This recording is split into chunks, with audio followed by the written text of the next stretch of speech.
What's the most unprofessional thing a doctor has ever said to you? When I was 8 years old, I was at the dentist for a cleaning. He mentioned that I had a frenulum under my tongue, which is a small, unneeded extra piece of tissue that attaches the tongue to the bottom of the mouth. He said that he could remove it, his reasoning being that my future girlfriends would appreciate it if I had a more mobile tongue. You weren't sexually abused, that doesn't happen to boys.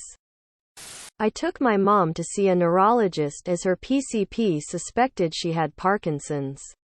After waiting almost an hour, the neuro came into the room, took a look, told us she had Parkinson's, then told us to watch some YouTube videos describing what Parkinson's was, then left the room. The whole encounter was under a minute. Nope. I can't feel any lump.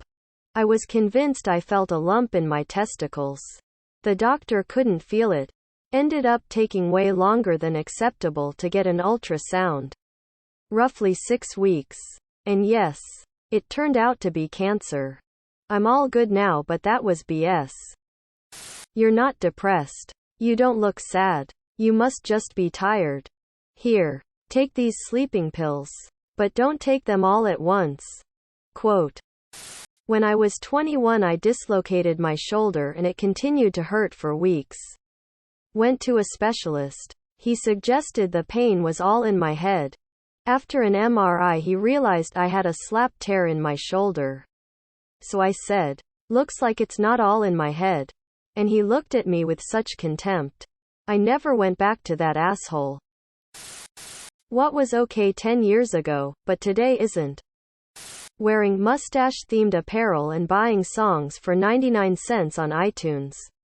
Would be rather strange to do that nowadays. Silly bands, I loved those things so much, but God forbid I pay up to $10 for rubber bands in the shape of animals. My back, oof. Naming your daughter Isis. Using a phone with a physical keyboard. Pretending to drink beer from your iPhone 2. If America had a Mecca, a place where every American must go at least once in their lifetime, where would it be? Smithsonian. There is too much there to ever get bored of it. Yellowstone National Park. Yosemite. Glacier National Park. The Memphis, Tennessee Bass Pro Pyramid. House on the Rock. The king of roadside attractions. Serious.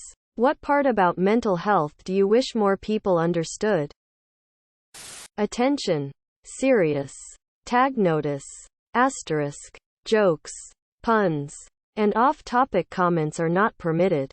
https www.reddit.com/r/askreddit/wiki/index-wiki_rule_6- in any comment, parent or child, parent comments that aren't from the target group will be removed, along with their child replies. Report comments that violate these rules. Posts that have few relevant answers within the first hour, and posts that are not appropriate for the serious tag will be removed. Consider doing an AMA request instead. Thanks for your cooperation and enjoy the discussion. I am a bot, and this action was performed automatically. Please contact the moderators of this subreddit. Message, compose to =r@AskReddit if you have any questions or concerns. People with PTSD sometimes get triggered constantly by seemingly unrelated things. I wish people understood just how deeply depression affects a person.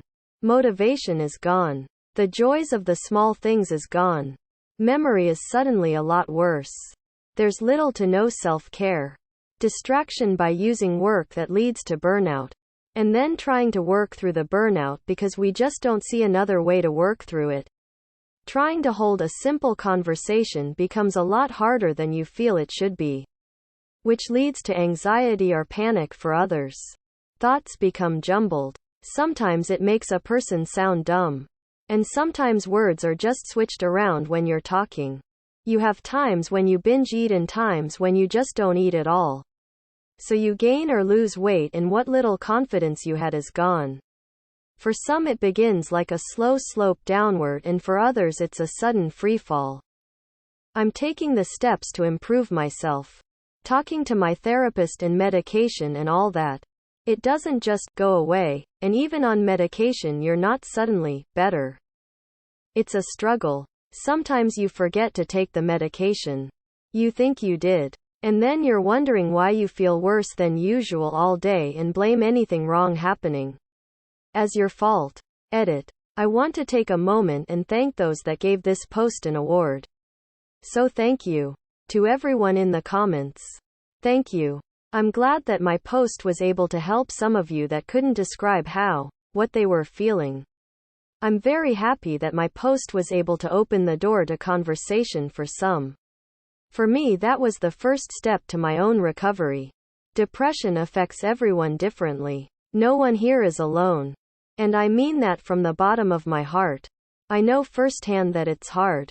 It seems impossible. But for those that truly feel they need it, reach out and get the help you want.